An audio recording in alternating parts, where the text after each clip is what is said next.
Psalm 46 verse 10, Be still and know that I am God. Alam natin that life can get so overwhelming. Ang daming ganap, ang daming deadlines, emotions, at minsan parang sabay-sabay pa lahat, di ba? Pero today, God is telling us, anak, pahinga ka muna. Be still. Ako bahala. Isang mapagpalang umaga po sa ating lahat. Kamusta po kayo? Are you guys excited to be here today? Yeah. Yes. So magsitayo po tayong lahat and let's welcome each other with the love of the Lord.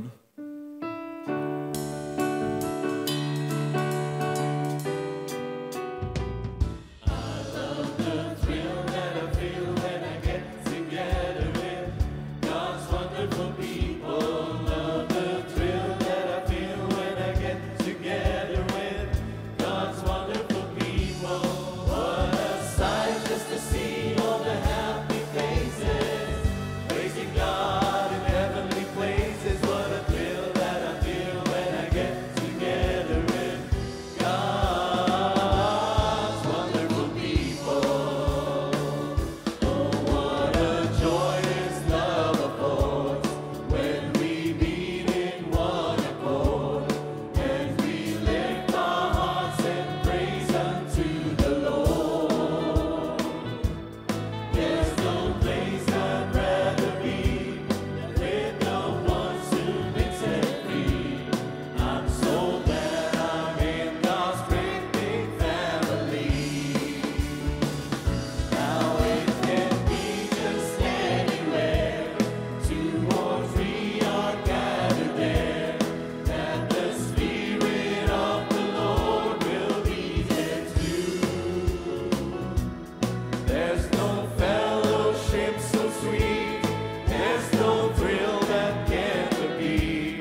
Again, we welcome everyone to our first Jesus celebration this morning. Let's continue to stand as we pray. Lord, maraming salamat po sa araw na ito. We thank you for bringing us here safely, and today we choose to be still and rest in you. Help us to let go of our distractions and worries and open our hearts to receive your word and your presence. Fill this place with your peace and joy and be glorified in everything we do. This is all for you, Lord Jesus. In your mighty name we pray. Amen and amen. Brothers and sisters, let us praise the Lord of Lords, the King of Kings. Let your Holy Spirit fill this place, Father. Praise you, Jesus.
Worship the King who is worthy.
ating Panginoong Hesus. Aming Diyos, patuloy kaming nagdidiwang sa inyong pangalan. Sa aming patuloy na paglakad kasama kayo sa aming mga buhay. Panginoon, walang hanggang pasasalamat ang nais naming ialay sa inyo. Nawa, Panginoon, sa aming mga tinig, sa abot kaya, ang aming mga galaw, maipadama namin sa inyo, Panginoon, ang aming pagmamahal.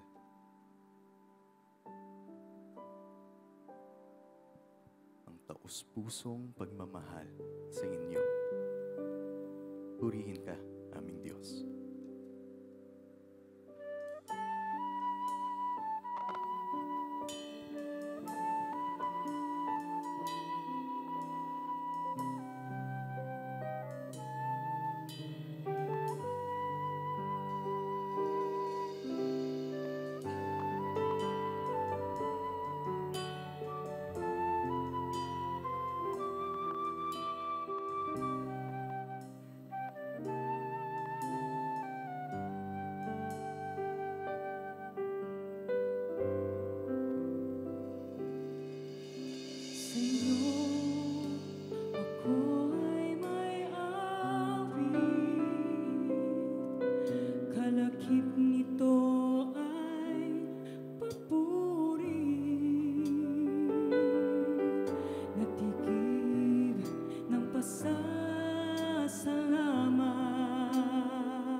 gone before us, and all who will believe will sing the song of ages to the Lamb.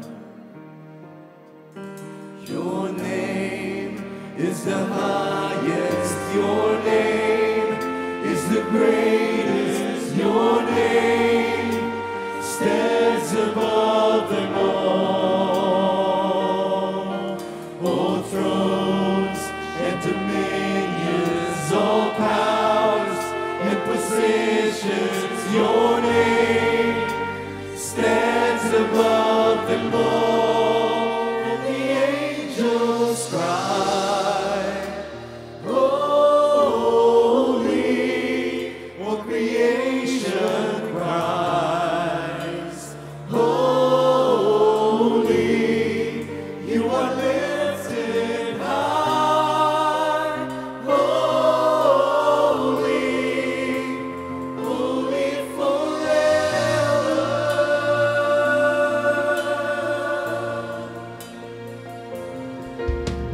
If you've been forgiven, if you've been redeemed, sing this song forever to the Lamb.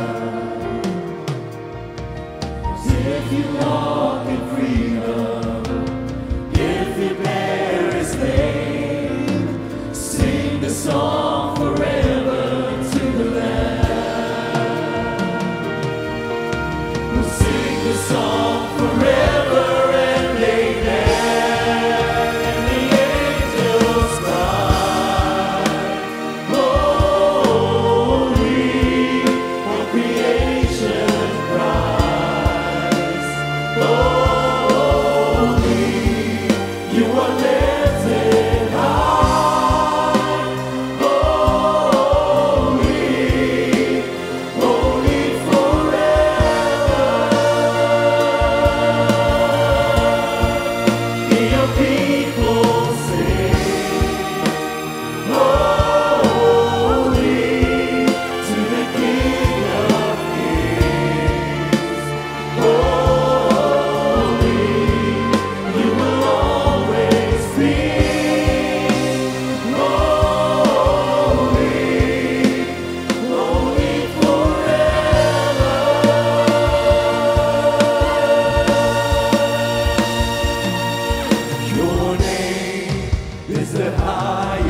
voices of your children, Father, as we speak to you, as we listen to your words. Puspusin niyo po ng biyaya ang aming mga puso't isipan sa mga oras na ito. All this we pray in the name of your Son, Jesus. Amen. Psalm 46:10. Be still and know that I am God. Turuan niyo po kami, Ama, na manahimik, magpaubaya sa pagkilos ng inyong banal na Espiritu. Sa mga tamang panahon, kami manahimik. Marinig ang inyong tinig, maakay niyo kami sa kaliwanagan. Ituro niyo po sa amin, ipaalala, ang kahalagahan ng pananahimik sa inyong presensya. At ngayon po kayo ang mangusap, mangaral, magtuwid, magturo, magbigay ng kaliwanagan sa aming lahat. Salamat po sa ngalan ng iyong anak na si Jesus. Be still and know. Manahimik at malaman ang dapat malaman. Psalm 46:10, let go of your concerns. Then you will know that I am God. Ano ang mga concerns natin ngayon? Ano ang mga pinoproblema? Ano ang mga hinahanapan ng lunas? Ano ang hindi makita at maapuhap na kaginhawahan, kapahingahan, at kaliwanagan? Sabi, let go of your concerns. How to be still and know God. How to be still to know God. First, trust in God's constant sovereignty and power. Do not focus on momentary troubles. Huwag magtuon sa mga panandalian ng mga panggugulo na nanggagaling sa kapaligiran. See the big picture. Matthew 5:44-45, your Father in heaven causes his sun to rise on the evil and the good, and sends rain on the righteous and the unrighteous. What is Jesus saying here? That blessing is universal and constant. Laging nandun ang blessing ng Ama. Just find and receive it. Hindi nawawala kahit kailan. Kahit sa mga panahon na madilim ang paligid at nadidiliman ang ating pag-iisip, naroon pa rin ang liwanag at pagpapala ng Ama. Life goes on for all. Keep moving on. At malinaw pa sinabi ni Jesus, nandun dapat sumisikat ang araw para sa mga evil and good, para sa mga righteous and unrighteous. Kung para sa unrighteous and evil, sinisikatan din ang araw, di lalo naman yung less evil o hindi evil. Lalo naman yung good. Laging mayroon. Yung hindi natin malinaw na nakikita, hindi ibig sabihin wala dun.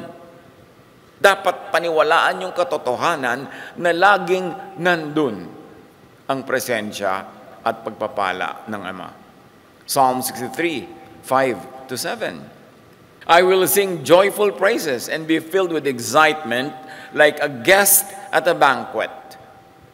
Pag tayo ba ay nasa isang buffet o tayo ay nasa isang handaan na alam nating napakasarap maghanda ng ating host, di ba excited ka? Ano kaya ang susunod? Ano kaya ang iba pang pagkain? Anong mga darating pang ilalabas ng mga putahe?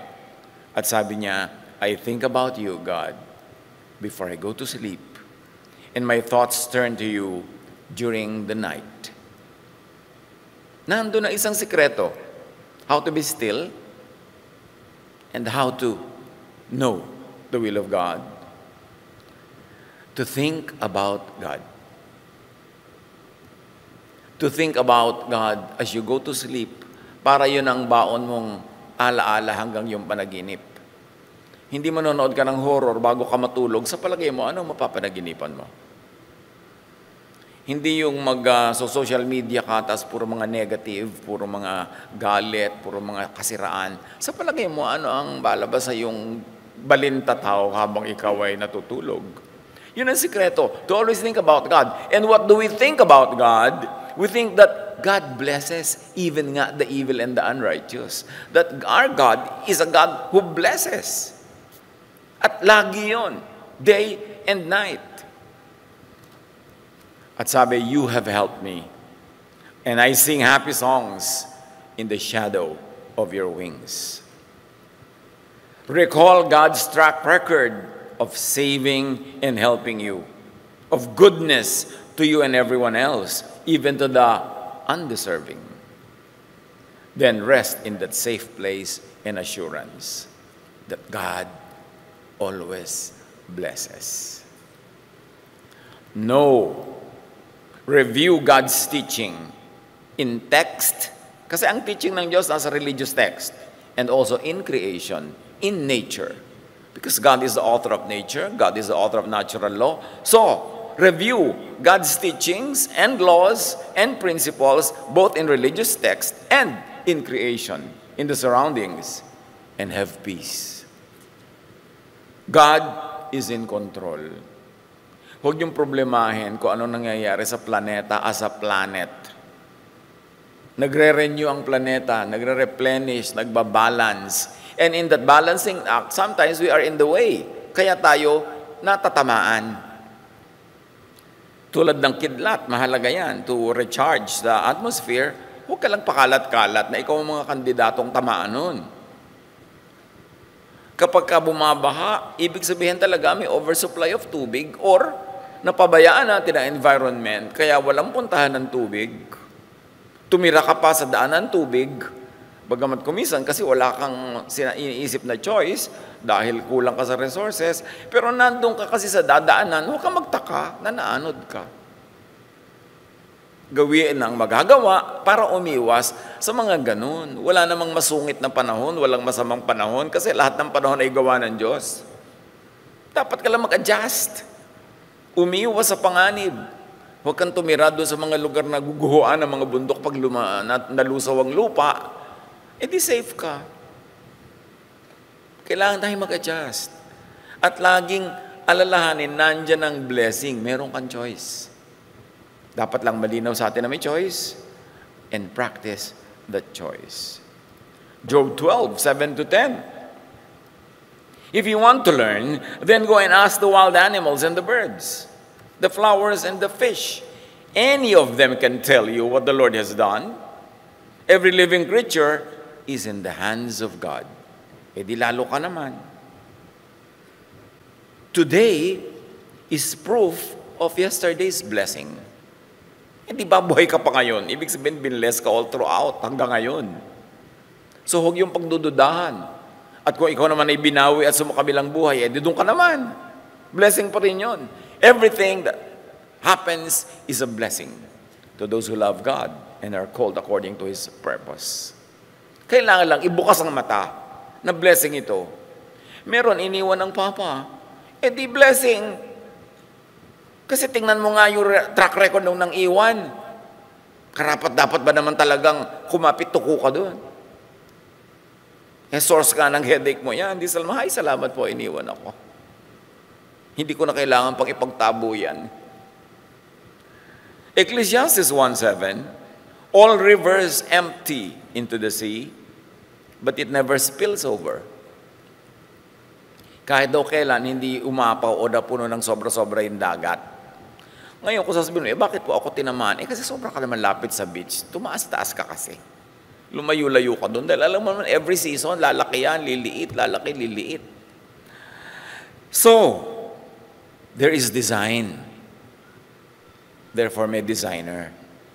At kung may designer, alam ng designer ang nangyayari sa design 24/7. Dapat lang din nating alamin yon para tayo maka-adjust. One by one, the rivers return to their source. This is so amazing, huh? You're talking about ancient scripture that talks about the water cycle. Alam nilang yung tubig, pabalik-balik lang. Mula sa ulap, magiging ulan, magiging ilog, pupunta sa dagat, mag-evaporate. Diba? Pagkatapos, magiging ulap na naman. Paulit-ulit lang.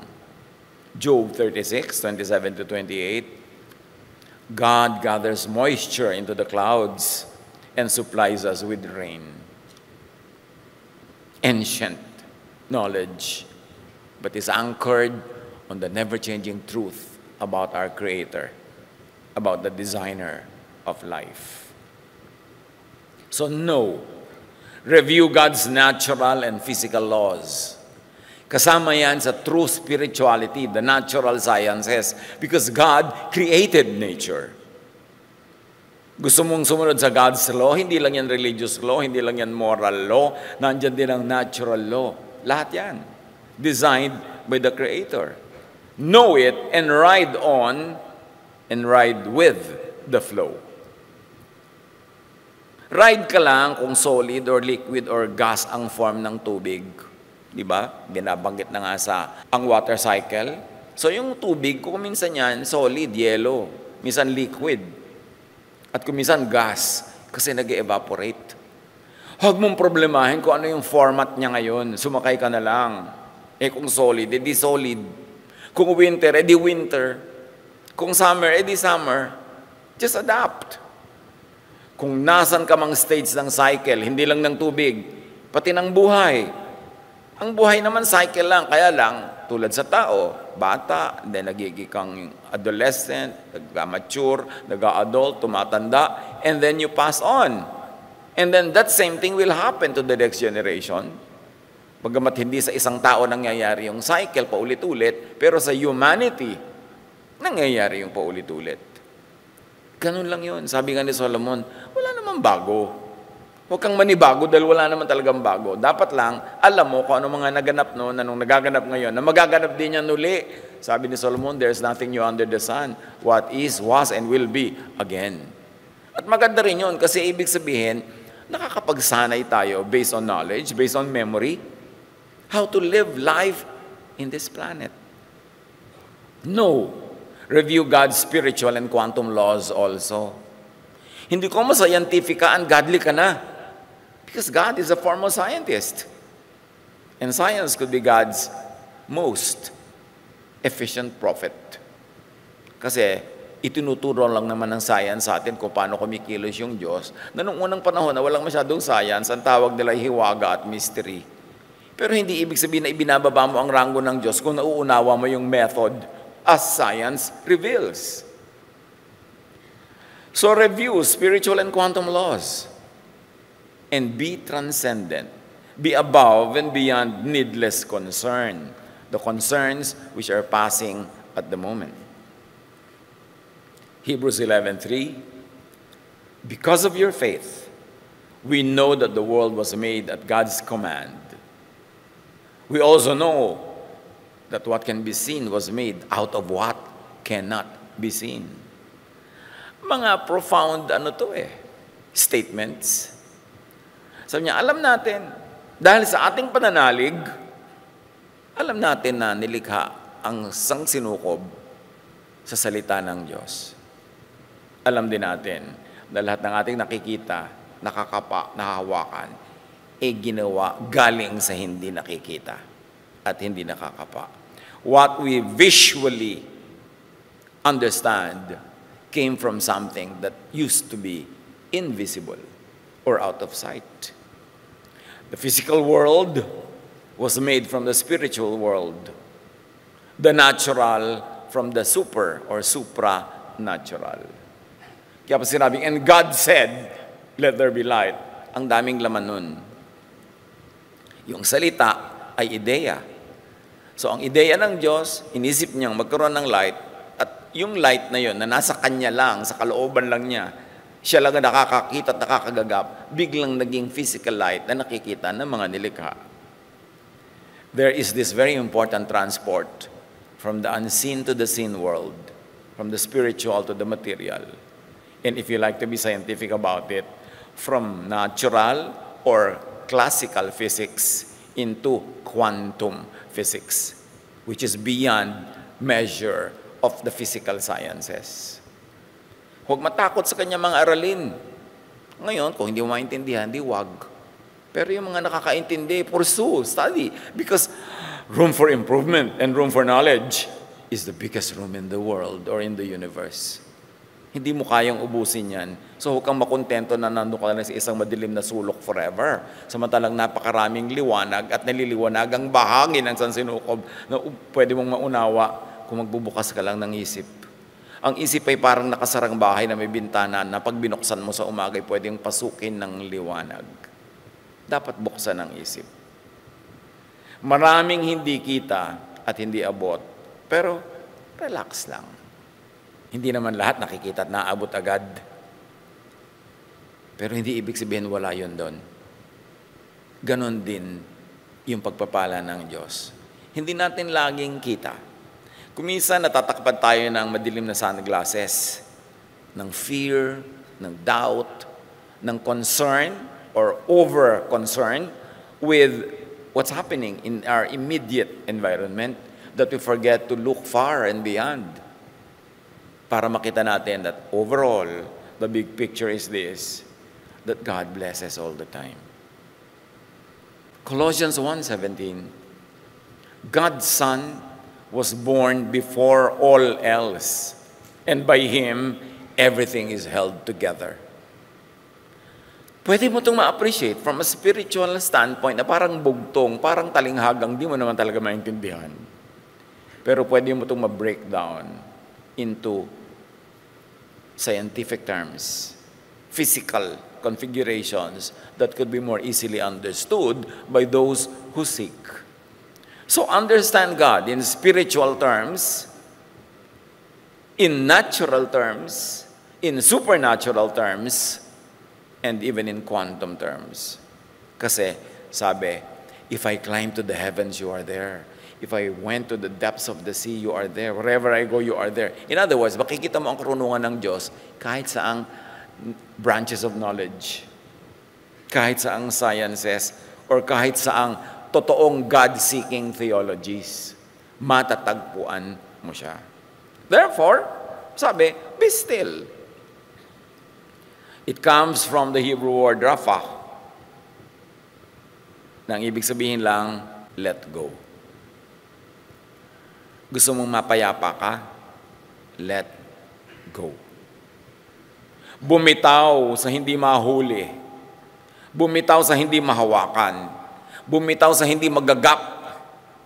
Bumitaw sa hindi mo mayakap at hindi mo maibulsa. Bumitaw para ka ma-relax. Don't struggle. What God wants to give you will come to you whether or not you struggle for it. Pag gusto kang pagpalain, walang makakapigil sa kalangitan. Pag merong ayaw ibigay sa iyo, kahit magpatiwatiwari ka dyan, hindi pa rin yun mangyayari. So, let go. When do you let go and when do you insist? Well, after insisting, after doing your best, after consistent effort, hindi naman nangyayari, makahalata na hindi yun ang para sa iyo. Kumakatok ka sa pinto para kapag buksan, di ba? Pero kung 300 years ka na kumakatok, makahalata ka naman. Baka yung susunod na pinto ang para sa'yo. Huwag ipagpilitan. Cease striving. Kung talagang wa-epek. Sabi nga nung 1960s.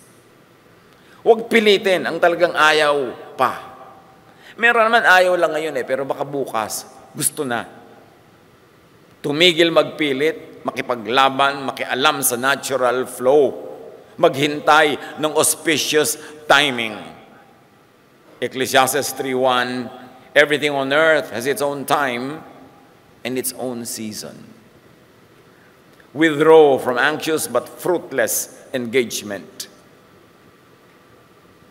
Makahalata, makiramdam kung hindi para sa'yo or hindi pa para sa'yo. It's not just about physical stillness. Pag sinabing be still, hindi ka gagalaw, mananahimik sa isang sulok. It's about releasing control and trusting God. Concern tayo pag ang mga anak natin ay lumalabas ng bahay, ang inyong mga partner ay umahalabas ng bahay, magulang, mahal sa buhay. Pero hindi ka naman Diyos. Kung nagawa mo na ang dapat mong gawin, magpaalala, magturo, mag-abot ng payong kung tag-ulan para may baon siya, na ipanalangin mo na, ituloy mo na ang paglalaba. Kasi hindi ka Diyos. Wala pa yung mahal mo sa buhay sa inyong bahay. Gabi na, nagawa mo na ang lahat. Para turuan siya noon pa, ihanda siya, matulog ka na. Kasi hindi ka Diyos. Ipa sa Diyos. May mga bagay na binibitawan mo kasi hindi mo naman kayang hawakan. Hindi mo pinoproblema kasi wala naman sa'yo ang solusyon. There's a time to do things. There's a time to rest. There's a time to let go. Pati nga mahal natin sa buhay ng mga sumakabila na, release. Let go. Nagpunta na sa Panginoon, sumakabilang buhay na, di ka naman sasama. Ayaw mo pa. Let go. Huwag niyong pilit hawakan. Kasi may panapanahon ang buhay. At may panapanahon para sumakabila. Trust God to the point of resting from unproductive control and manipulation of the surroundings. Meron tayo kami sa mga pangarap sa buhay. Sabi nga ni Shakespeare, desiring this man's art and that man's cope. With what I most enjoy, contented least. Kung minsan sa kagustuhan mo na yung tinatamasa ng kapwa ay maging sayo rin, inaagawan mo, iniintriga mo, sinisira mo, sinisiraan mo, ginigiba mo siya para yung tinatamasa niya masambot mo, it's not always a guarantee na masasambot mo nga yan. At kung sakali mong nasalo at naging sayo, kaya mo bang i-maintain? Alam nyo, may mga bagay na na-enjoy ng kapwa natin, hindi madali yun makuha. At lalong hindi madaling i-maintain. Naku, gustong-gusto ko yung magandang bahay ng kumare ko, maging akin nawa. O sige, naging sa'yo. Ito yung may bagyo't may sira, kaya mo bang i-prepare? Kaya mo bang ipalinis o linisin yan lahat? Hindi lahat ng hinahangad ay kaya nating i-maintain. Kahit panandalian, kung may mga nandadaya o nagso-shortcut ay naaagaw nila, ang tanong, mami-maintain ba? Because what is for me will come to me. Why? Because God who designed life and designed the universe knows the capacity of each one. And God knows the true need of each one. At alam din niya kung kanino ipagtitiwala ang anumang bagay. Huwag niyong hangarin ang hindi sa inyo.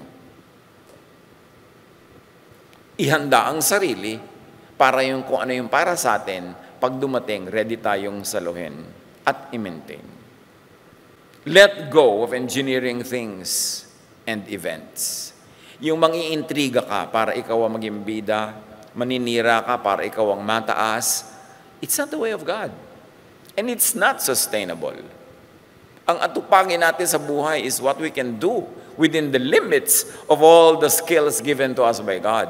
Kasi yun ang bagay sa atin, yun ang bagay sa atin, at doon tayo bagay. Kaya yung mga bagay na hindi mo makuha, hindi mo maintain, umaalis, hayae. Sabi nga sa Laguna, Isaiah 30:15, in rest is your salvation.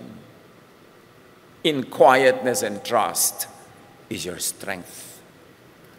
Kaya yung mga truly strong, sila yung quiet. At sila rin yung restful. Kasi hindi nila ipinipilit ang hindi naman ukol. How to be still and know God? Listen muna to and for that voice. For enlightenment, for guidance. Manahimik para makarinig.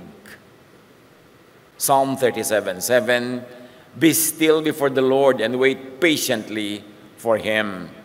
Do not fret when people succeed in their ways, when they carry out their wicked schemes.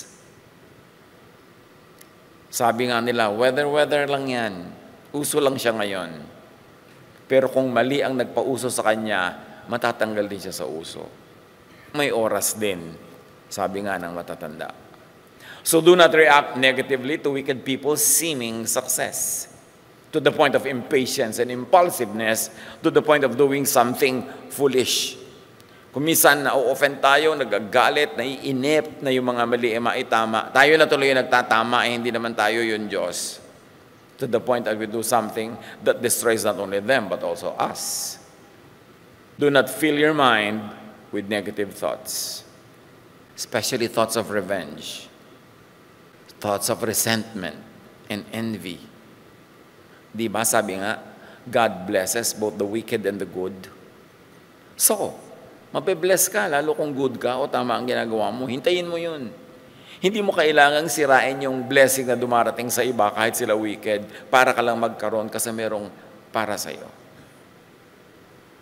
Be still to receive divine revelation and light, divine guidance, and even to receive positive thought. Make space for God's moves. Paano kikilos ang Diyos sa ating puso kung yung puso natin at isip ay punong-puno ng sarili nating agenda, lalo na nga negative? Paano mapupuno ang refrigerator mo ng mga fresh food kung ang dami-dami dong bulok na ayaw mong alisin at nagstay na dun forever? You have to make space for the positive, and that means you get rid of the negative. You have to make space for the good by getting rid of the bad.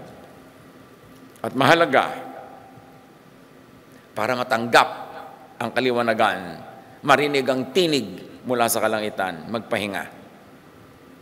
Ibalik natin yung old-fashioned magnilay-nilay, magbulay-bulay.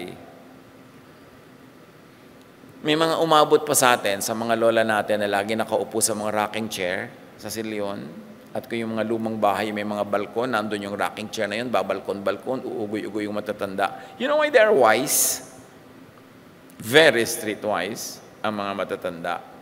Ang dami nilang oras mag-isip-isip, magnilay-nilay, maghunos dili, magpalit ng kaisipan, manahimik. Kaya tayo mga kapatid, let's relearn this very important survival skill, manahimik. Nagagalit ka, bago mo ipahayag ang iyong galit, manahimik ka muna. Kasi yung galit naman, aalis din yan mga 10 seconds lang. May bugso ng damdamin na pinagbigyan mo at sinunod, sasabog kang parang bulkan, tapos maraming madadamage, pati ikaw, na ang hirap nang ibalik sa dati. So, huwag ka na lang sumabog. Kasi, lalabas din yung kulo na yan pag nanahimik ka. Kaya sabi nila, pag galit ka, wait 10 seconds before opening your mouth. Kasi pag nagsalita ka agad, habang galit ka, may masasabi kang destructive sa kanila at sa iyo. Sabi din ng mga psychologists, do not decide when you're too happy or too sad. Basta may extreme emotion ka, don't decide. And better not speak. Mas madali namang magsalita quietly and slowly later kaysa magbawi ng mga nasabing hindi dapat sinabi. In fact, hindi naman nababawi yan. Pwede ka lang, sorry, pero hindi na talaga matatanggal yung lamat na naibugay ng ating bugso ng damdamin laban sa kapwa. Isaiah 32:17, the fruit of that righteousness will be peace. Its effect will be quietness and confidence forever. Confidence is in silence. It's in a quiet spirit. Kaya sinasabi nga nila, the empty can strikes loud. Mas maingay, mas empty. Kasi yung latang may laman, pag nalaglag yun, mahina lang ang tunog. Pero pag walang laman, ang ingay, kumakalembang, kumakampana, umaalingaw-ngaw sa buong barangay kasi empty. So do not display or parade your emptiness with your noise. Even the noise that we make sa social media. You don't have to advertise your every sorrow, your every fall, and every doubt, and every fear. What's the point? Yung mga hindi nagmamahal sa'yo, yung magalit sa'yo, matutuwa lang dahil miserable ka. At yung hindi naman nagmamahal sa'yo, wala namang silang pakialam doon. Wala ka talagang mapapala. You want to ask for help from people who will help you, for people who matter, but you don't ask help from every anonymous person. And sabi nga nila, every Facebook post is a cry for help. But why cry for help in social media? Who do you expect to help you? Palalalain mo lang ang sitwasyon, you will only glorify your sorrow. So, make space in your mind for God-given and God-sent thought by emptying your mind of all the negative things. Be quiet enough to hear the divine voice. Be still to hear reason. The mind is more of a receiver than a producer of thought. Ang isip natin ay hindi yan factory of thought. Yan ay receiver of thought. So saan manggagaling yung thought? From the other world. From the spiritual world. And let's hope the thought that your mind receives is coming from heaven, not from elsewhere. The mind receives revelation, instruction, guidance, inspiration, direction. The mind is a contact and entry point from heaven to earth.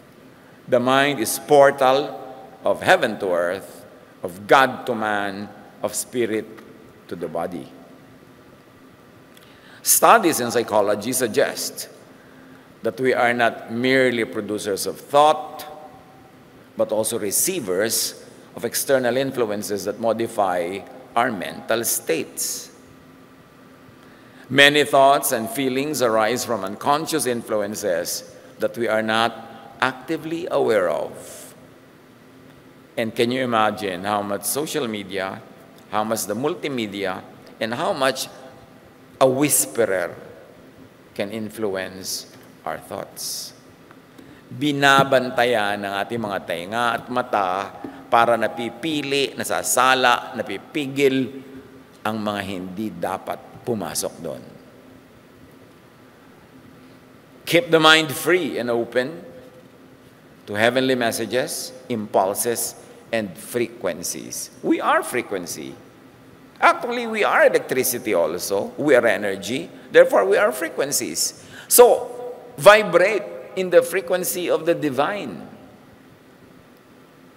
Kita nyo yung mga radyo, frequencies yan. Kaya may FM, frequency modulation, may AM, amplify modulation ba yun? O kung ano man.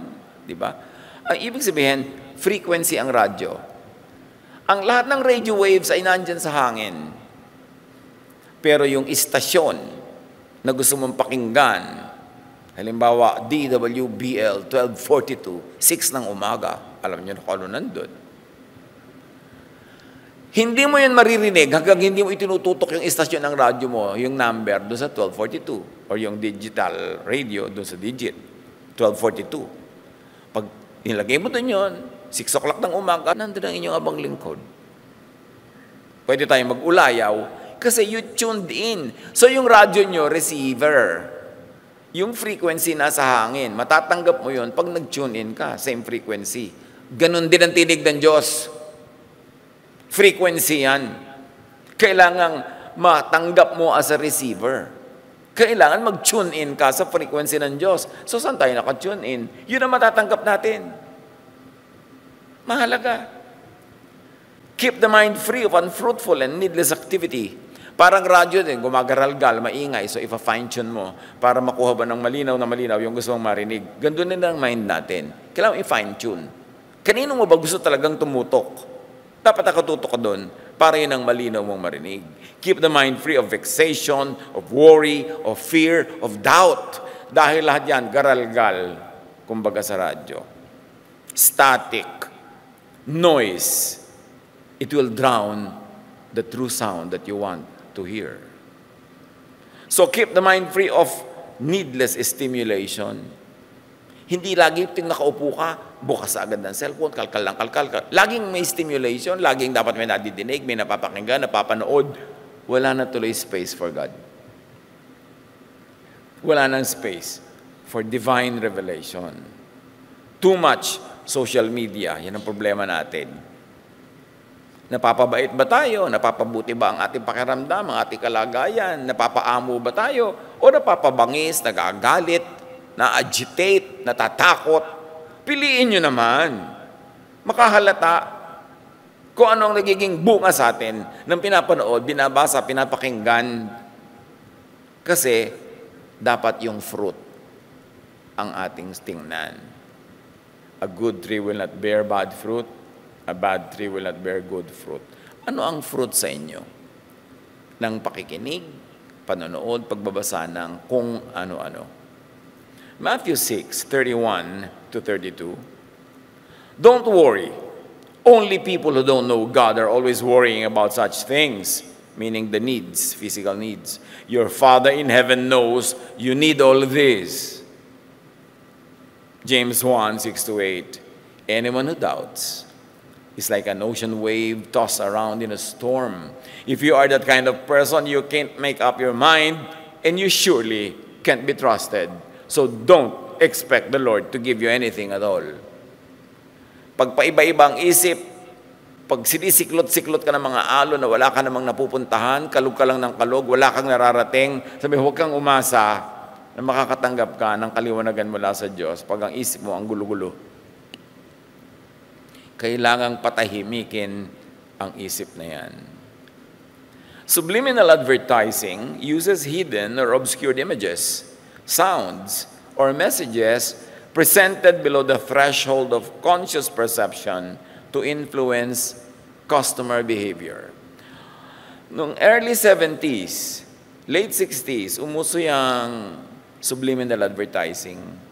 Yung hindi sinasabi clearly, hindi nakikita clearly, pero nakaka-influence doon sa nakakapanood o nakakapakinig. An example, mayroong isang produkto na nakatabi sa picture ng isang manika at yung manika ay nasa isang lukot-lukot na parang bedsheet. Pero pagka tinitigan mo talaga todo, yung bedsheet, yung pagkakalukot-lukot niya, spells S-E-X, sex. Pero hindi mo kita agad yun. Pero nakikita yun ng iyong subconscious mind. Kaya pala hindi mo alam, bakit ako naaakit sa advertisement na to? Tumatawag na pala doon sa nasa ilalim mong isip, hindi doon sa nasa ibabaw. Doon ka kinakausap at subliminal levels. At maraming mga tao, mga propagandista, mga influencers at kung ano-ano pa, they speak to you at subliminal levels. Hindi clear. Pero naaaninag, nababakat, nauulinigan noong malalim na bahagi ng iyong isip. Outside of and beyond the conscious. So, all around us, mga kapatid, may mga mensaheng below the radar ng conscious mind. Mas madaling pumasok sa isip, mas madaling nakakahubog ng isipan. Pero, in true spirituality, in true wisdom and light, nagiging clutter lang yan, bara sa flow of divine impulses and godly thought. Tandaan natin, ang ating isip para rin yung mga ugat natin sa katawan. Pag maraming bara, pwede kang mag-stroke. Ganon din ang ating spiritual ears and spiritual arteries. Pag maraming bara, pwedeng hindi makadalo yung dugo, hindi makadalo yung dugong galing sa Diyos, at magkabara-bara yan at makasama sa atin. Dapat maluwag. Piliin ang iniisip. Hindi yung sa ulado mo talaga, lahat ng birthday ng artista. Talaga. Aanin mo yun. Siguro isa o dalawa yung paborito mo. Yung sa ulo mo lahat ng mga dami-daming information. Remember, we are very informed in this generation. But are we wiser? Pieces of information that clutter our brain can actually get in the way of the few important pieces of information that really matter. So unclutter your brain. Huwag kang makinig sa nonsense na chismis. Kasi bumabara yun pamparami ng laman. Pagkatapos wala namang katuturan. Pag darating ng tuloy yung tunay na mahalaga, wala ka ng lugar. Kasi binulag ka na nung naonang nakaapunta doon. Hindi ko may naonang ideya na nag-squat sa loob ng yung utak, ay gagawin mo na yung permanent resident. Dapat tanggal ka ng tanggal, erase ka ng erase, delete ka ng delete, or huwag mo na munang ipasok talaga. Be very selective. Namimili tayo kung sino ang papapasukin sa ating bahay, lalo naman kung papapasukin sa ating kusina, at lalo naman papapasukin sa ating mga bedroom. Pero namimili ba tayo ng mga kung ano-anong ideya na pasok ng pasok sa loob ng utak natin? Importante yun. Lalo nakakagulot, nakakatakot.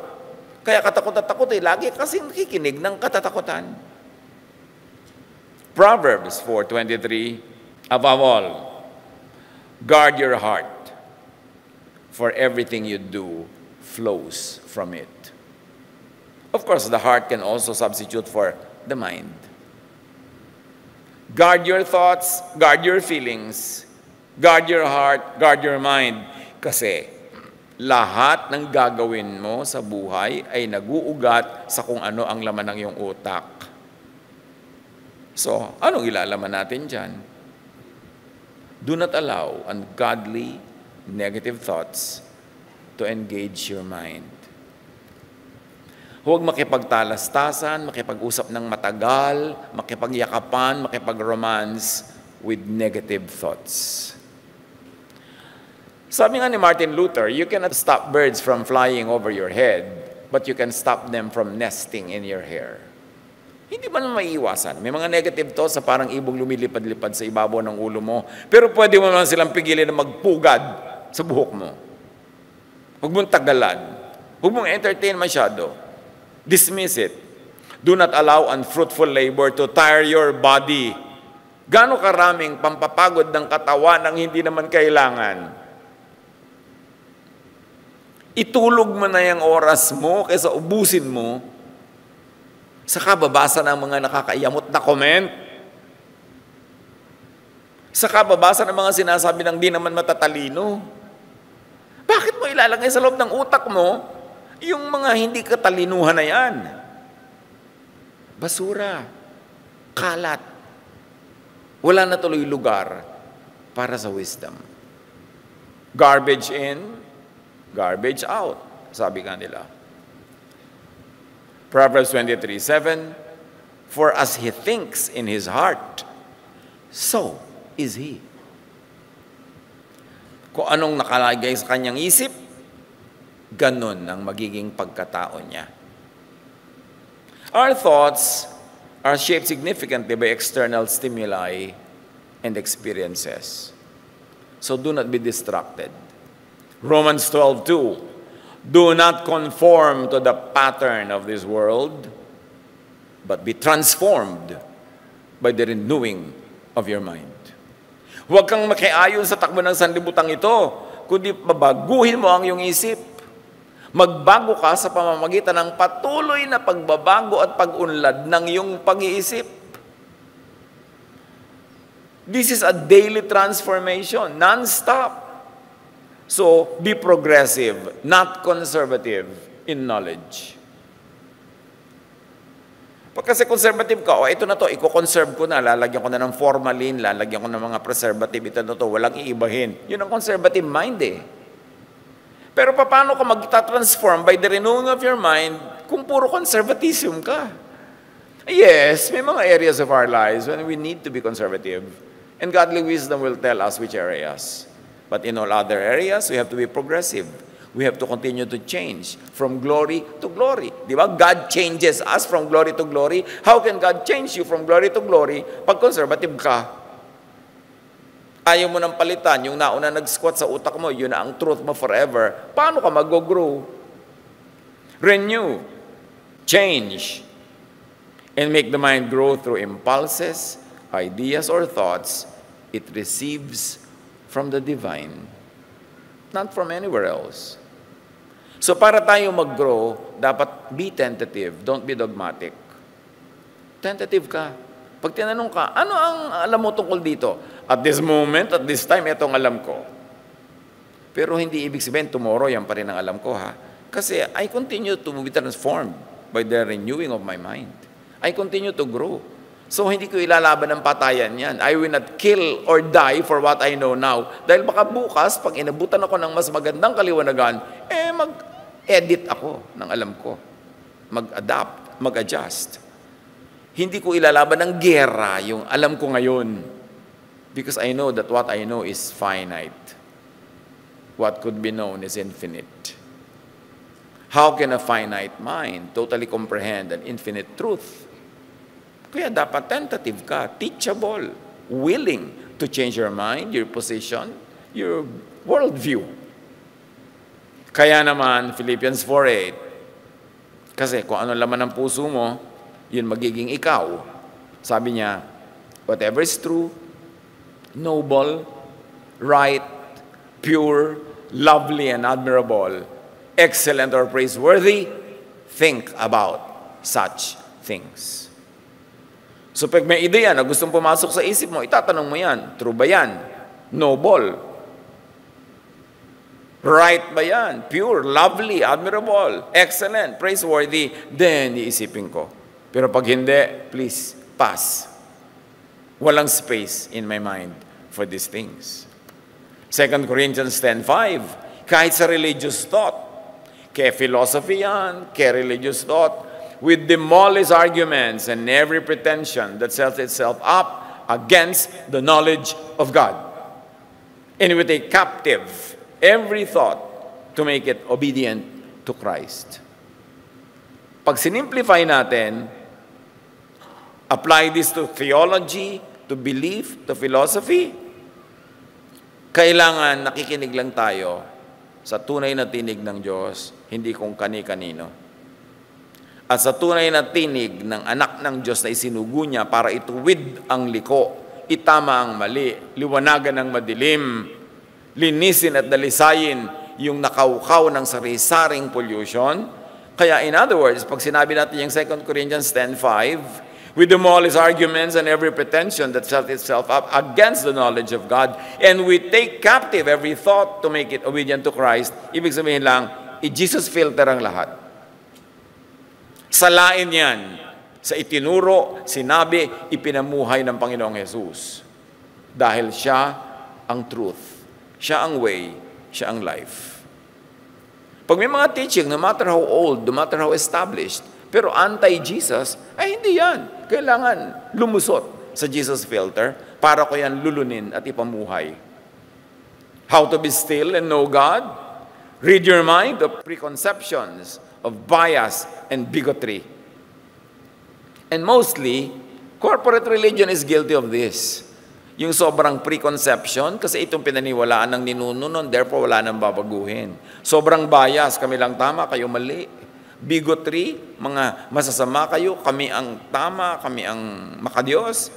Kaya, dapat lahat yan, lalo religious thought, din Jesus filter mo. Para yan ang tool mo in the transformation of your mind towards more and more godliness. Rid your mind of inherited, hand-me-down, memorized ideas, teachings and doctrines, and vested interest. Isaiah 26:3, you will keep in perfect peace those whose minds are steadfast, because they trust in you, not in anyone else. In you, not in other people's ideas, especially those that contradict God's ideas. Be wary, be watchful. Maraming religious ideas are not really in conjunction with Jesus' ideas. Kaya nga dumating si Jesus para magtuwid. Ibig sabihin may liko. Kaya nga siya dumating as the way, ibig sabihin merong dead end. Huwag ka doon pumunta. Siya nga yung truth, ibig sabihin merong lie. Siya yung life, ibig sabihin merong death. Hindi lahat ng mga katuruan ay patungo sa way, truth, and life ni Jesus. Kaya kailangan tayong manuri. How to be still and know God? Stay away from biased and agenda-driven influences and influencers in all areas of life. Dahil napakaraming brainwashing tools. Kaya na'y media, kaya na'y school, kaya na'y religion, kaya chismisan, social session, ang daming nang be-brainwash dyan. Maraming pakawala ang kaaway everywhere para bihagi ng iyong isip.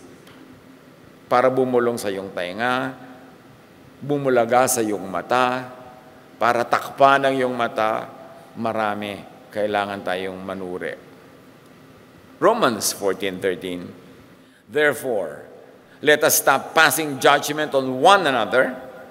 Ibig sabihin yan, kesa religious circles, passing judgment on everyone else, kesa sa philosophical circles, anumang circles yan, let us stop passing judgment on one another. Instead, make up our mind not to put any stumbling block or obstacle in the way of a brother or a sister. So especially in a religious context.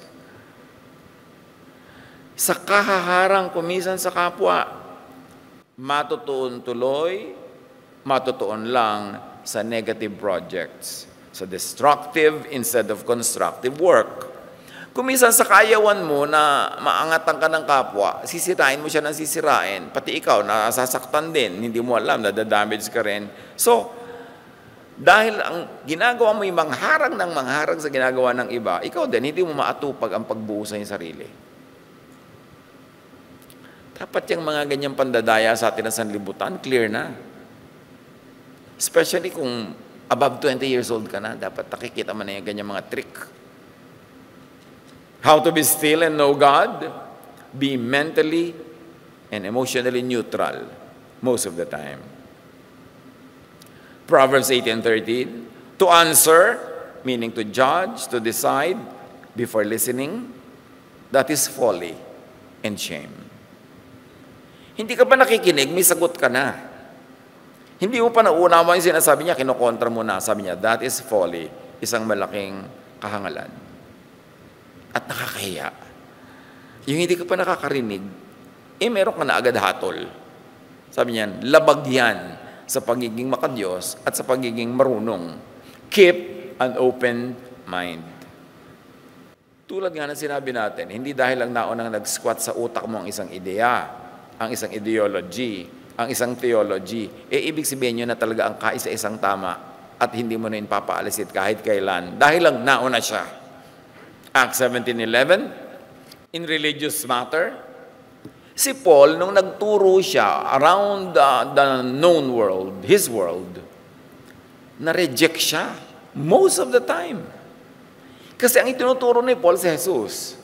Itinuturo niya yung love and grace, salvation by grace. Kontra yun sa nakaugat ng mga kaugalian at katuruan. Kontrang-kontra. Kaya naturally, ang dami nagre-reject sa kanya.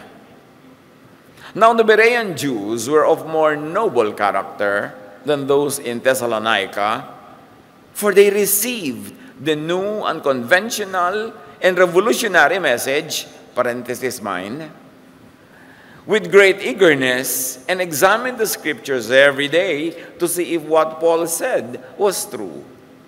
The Bereans, the people in the city of Berea, compared to the people in the city of Thessalonica in Greece, magkaiba sila. Nung nagturo si Paul nauna sa Thessalonica, inaway siya ng mga tao doon. The people are very violent to him.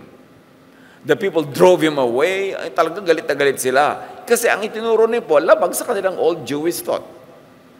Meanwhile, nung nagturo siya sa Berea, mga Jewish din yung mga tao doon na tinuruan niya, alam nila yung kanilang faith, alam nila yung kanilang religious doctrines, pero hindi sila nagalit agad kay Paul, nakinig muna.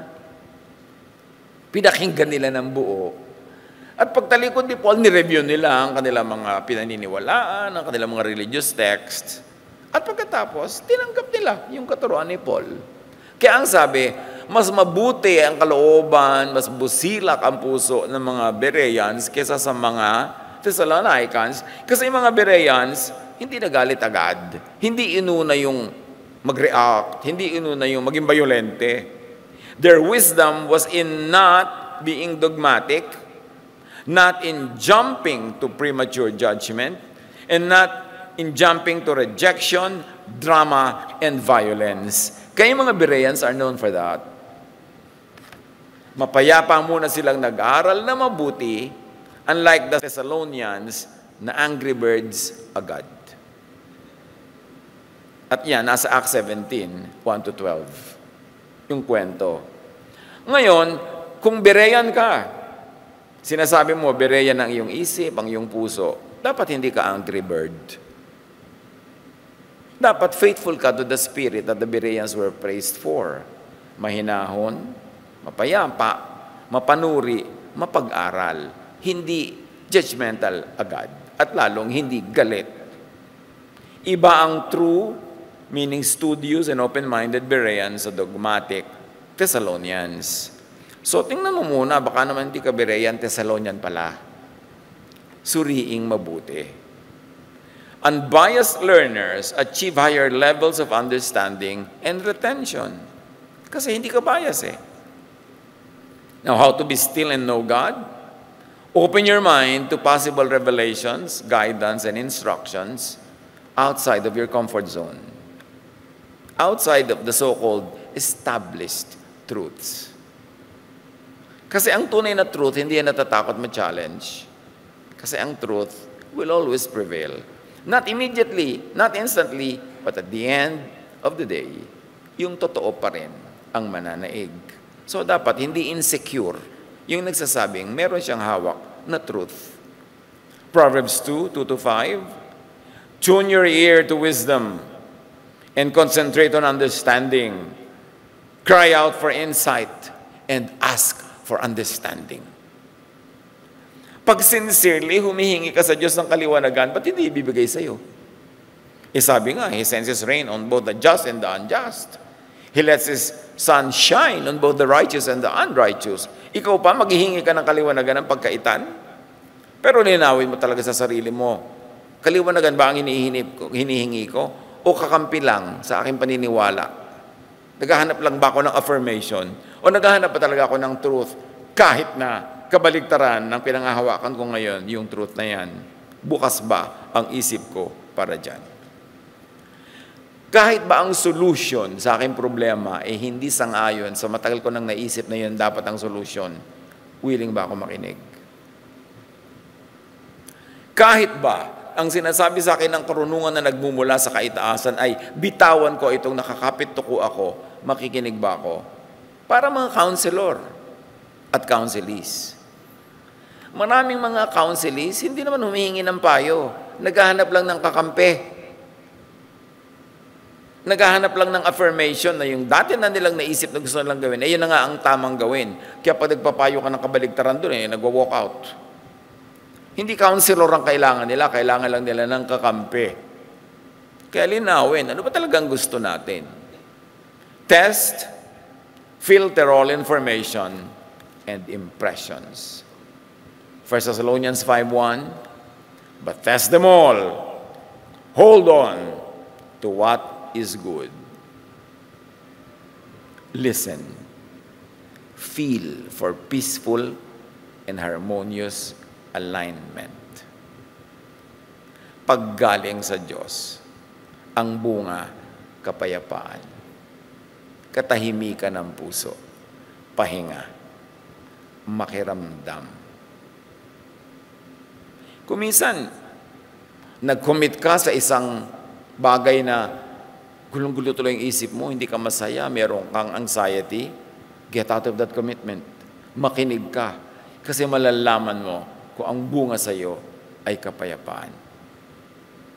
And most of the time, ang kapayapaan ay nasa pagbitaw sa dapat bitawan. Hindi sa pagsunggab, pag-agaw, paghabol, tumatakbo palayo sa iyo. Mapapagod ka lang. Makinig ka sa common sense. Kapayapaan ba ang bunga nito? Kaaway mo yung hipag mo, tama ka sa tingin mo, mali siya. Pero siyempre sa tingin niya, siya yung tama, ikaw ang mali. Ano magbibigay sa'yo ng kapayapaan? Ipagpilitan yung gusto mo or just go your way and let her go her way para katahimik, para kapayapa. Kaya yun ang tanong, kapayapaan ba ang idinudulot sa akin itong mga hakbang na tinatahak ko? O hindi? Huwag ipagpilitan. Because the Spirit of God in us will tell us na hindi yan ang best for you. Makiramdam. Philippians 4:7, and the peace of God, which transcends all understanding, will guard your hearts and your minds in Christ Jesus. Pag galing kay Jesus, galing sa Ama natin at Ama ni Jesus, kapayapaan ang bunga, katahimikan, katiwasayan. How to be still? How to know that God is God, that God is truth, that God is peace, that God is love. Trust in God's sovereignty and power through all of life's challenges. Ano man ang kinakalagyan mo ngayon, alam yan ng Diyos. At kung yan man ay napakahirap, hindi yan permanent. Kahit nga napakaginhawa, hindi rin permanent. Kasi laging nagbabago ang lahat. Ang mahalaga ay pagkatiwala mo kung ano man ang meron ka ngayon, at kung ayaw mo yan, umasa ka na alam yan ng Diyos at hindi ka niya ilalagay dyan for no reason. O hindi ka papayagang mapalagay dyan kung ikaw naglagay dyan for no reason. At pag nakita mo na yung lesson, the lecture will stop. Pag naunawa na natin leksyon na itinuturo sa atin ating kalagayan, edi titigil na yung pagtuturo. So unawain, di ba merong grade 1, 7 taon na, nakaka-7 taon na grade 1 pa rin. Kasi hindi niya natututunan magbasa. So paulit-ulit. Kaya kung ano mga problema niyo mga kapatid na paulit-ulit, hindi niyo palang natututunan yung dapat malaman. Kaya paulit-ulit yung lesson. Kaya ikaw, repeater. Lalo sa pag-ibig, repeater talaga, veterana na. Pero hindi pa rin natututunan. So bukas uulitin na naman lahat yan. Makiramdam. Be still. Let go. Release. Withdraw from anxious activity. Be quiet to listen for God's voice. God bless us all.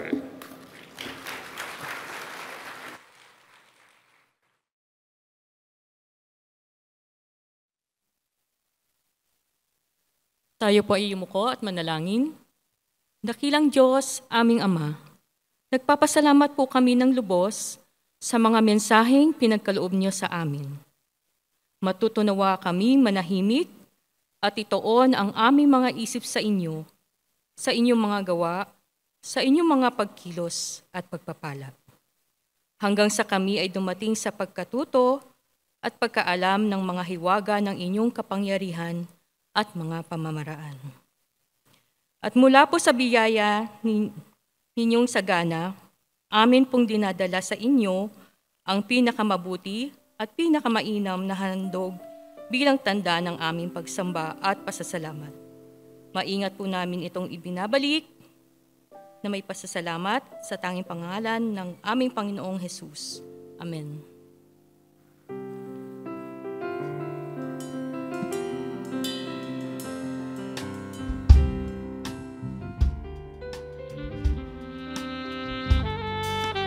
Aking mga kamay, naghahandog tanging alay, mula sa puso ko'y bigay masasalamat na hatid.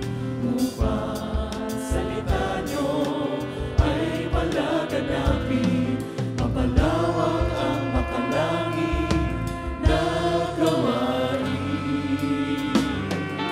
Ang tinig na umaawit, mga papuri ang inihahatid, masasalamat ang sinasambi, nagalakay walang patid. Buong saya ibinabalik, mga biyayang galing sa langit. Bunga na mayaman ninyong pag-ibig.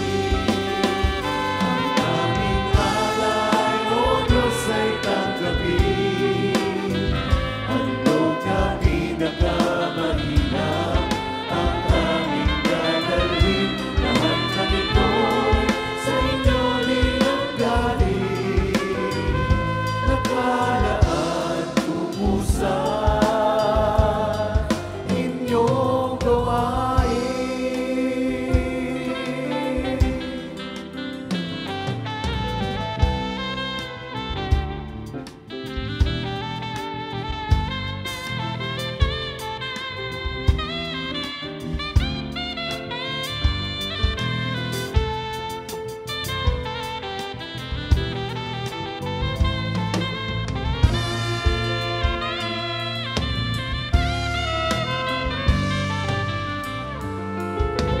Aking mga kamay, naghahandog tanging alay, mula sa puso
lingkod kayo nawa.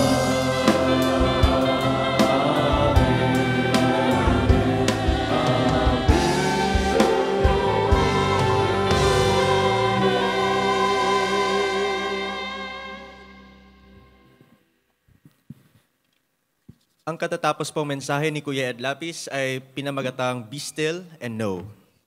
Mamayang 9 a.m. Jesus Celebration po, ibabahagi ni Kuya Ed ang mensaheng may pamagat na gutom. At sa 11 a.m. naman ay ibabahagi niya ang mensaheng may pamagat na sinking. Ngayon naman po ay hihilingin natin ang ating mga kapatiran na first-time attendees, guests, at mga balikbayan na tumayo upang kayo ay aming makilala. Nagagalak po kami na kayo ay aming nakasama sa umagang ito. Pagkatapos po ng ating pagtitipon ay magkikita-kita po tayo sa may bandang likuran at sasamahan po kayo ng ating mga usherettes sa Day by Day Mabuhay Lounge. Tayo po ay magsasama-sama dito sa Grand Bulwagan ng Panginoon, one Sunday every month. Sa iba pong mga linggo at maging sa ibang mga araw, tayo po ay inaanyayahang dumalo sa ating mga mini bulwagan worship gatherings. Maaari po tayong kumuha ng kopya ng mga detalye at schedules ng mga mini bulwagan sa ating paglabas. Join a day-by-day sambahay, a weekly gathering in a home for small group Jesus study and fellowship. Inaanyayahan din ang lahat sa ating online day-by-day peer groups and kaliwanagan classes.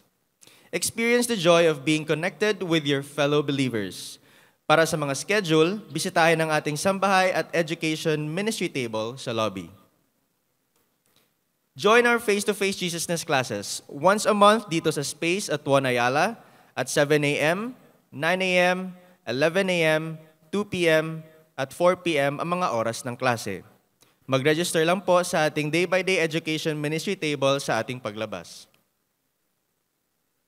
Para naman sa ating mga kabataang 12 years old and below, mayroon po tayong online children's Bible class tuwing Sabado. Mayroon din po tayong face-to-face children's Bible class once a month dito sa Space at 1 Ayala. Ito ay ginaganap ng 9 a.m. at 11 a.m. sa function room C2 and 3. Para sa mga detalye, bisitahin ang Children's Bible Class table sa lobby. Hudyat Banner Practice, mamayang 2 p.m. sa Space Hall B. At inanyahan natin ang mga kabataan at young professionals na dumalo sa presiding seminar or workshop na gaganapin mamayang 2 p.m. dito sa stage area ng ating bulwagan. Learn the art of presiding for our worship services and other church events. No need to register. Just be present and participate. Inananyahan namin naman ang ating mga youth. Magkakaroon tayo ng youth fellowship mamayang 3 p.m. dito din sa stage area ng ating bulwagan. Para sa mga day-by-day sambahay leaders, teachers, mayroon po tayong fellowship mamayang 3 p.m. sa function room C ng Space at 1 Ayala. Magkikita-kita po tayo muli sa ating Jesus Celebration, September 28, 2025, dito sa Bulwagan ng Panginoon Space at 1 Ayala. Para sa mga balitang day by day, panoorin po natin ito.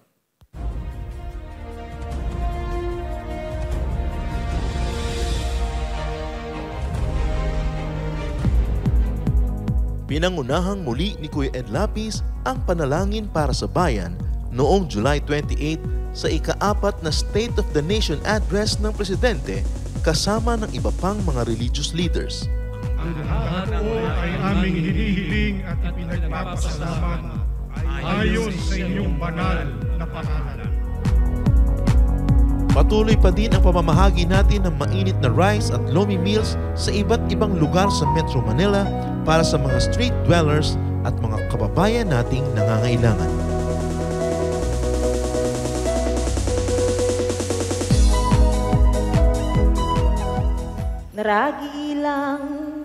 On September 28, Sunday at 3 p.m., Kaloob Philippine Music and Dance Ministry will stage sa Torogan, Maranao Music and Dances at Space 1 Ayala Mall. Everyone is welcome. Admission is free.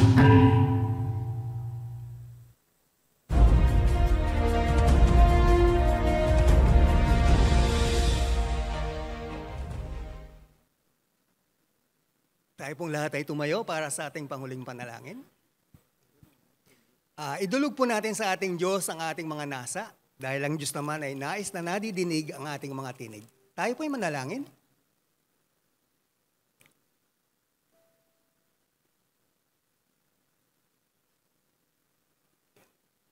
Maraming salamat aming Diyos sa patuloy ninyong pagkilos sa buhay naming lahat. Salamat po sa pagbibigay ninyo ng inyong mga kaliwanagan na tunay naman, Panginoon, na alam namin ay bahagi ng pag-ibig mo sa aming lahat. Salamat po sa mensaheng narinig namin sa umagang ito na nagbibigay at nagbubukas ng unawa upang lalo naming hangarin na maunawaan ang kalooban mo sa aming lahat. Kaya salamat po. At ngayon muli kaming lumalapit sa inyo, Panginoon, dahil pagkatapos po ng gawain namin ito, magpapatuloy ang buhay namin.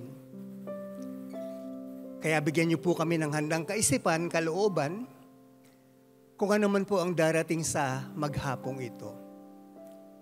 Ingatan mo po ang aming mga bibig, maging ang aming mga isip. At kayo po ang pumuno sa amin, sa kaibuturan ng aming puso, ay maunawaan namin ng lubos yung plano mo sa amin sa araw na ito. Tulungan mo rin po kami, Panginoon, na maingatan ang aming mga isip na huwag tumanggap ng kadiliman. Lalo na po sa amin na may mga pinagdadaanan, Panginoon. Nawa, huwag po kaming matalo ng lungkot, ng pag-aalala, ng pangamba. Bagkus maging matatag po kami at lagi po namin maunawa at maisip na hindi nyo kami pinababayaan at lagi nyo po kaming kinakalinga. Hipuin mo na rin po ang aming mga katawan, Panginoon, at pagalingin mo po yung aming mga karamdaman. Yung mga bahagi ng katawan namin kumikirot mula pa kanina, kahapon, palitan nyo po ng ginhawa. At muli, paliwanagin po ninyo ang inyong isip sa amin, o ang muka sa amin. Bigisin mo po ng pag-ibig ang aming mga tahanan. At yung damdamin namin, Panginoon, maging bukas at maipagkaloob namin ang pag-ibig na tinatanggap namin mula sa inyo sa mga nangangailangan. At sa aming pagtatapos, paliwanagin po ninyo ang inyong muka sa aming lahat. Mataas nawa ang iyong dakilang kamay o mapagpalang kamay at kami ay basbasan. Mga kapatid, tanggapin natin ang mayamang bendisyon ng ating Ama na nasa langit. Ang kanyang biyayang pagliligtas sa bawat sandali ng ating buhay. Ang pakikipisan ng kanyang banal na Espiritu na patuloy na magbibigay sa atin ng kaunawaan, karunungan, kaaliwan, at ang pag-ibig ng Diyos na hindi nagmamaliw mula sa oras na ito hanggang sa pagharap natin sa Kanya. Lahat ng ito sa pangalan ni Jesus. Now unto Him who is able to keep you from falling and to make you stand in His presence, blameless and with great joy,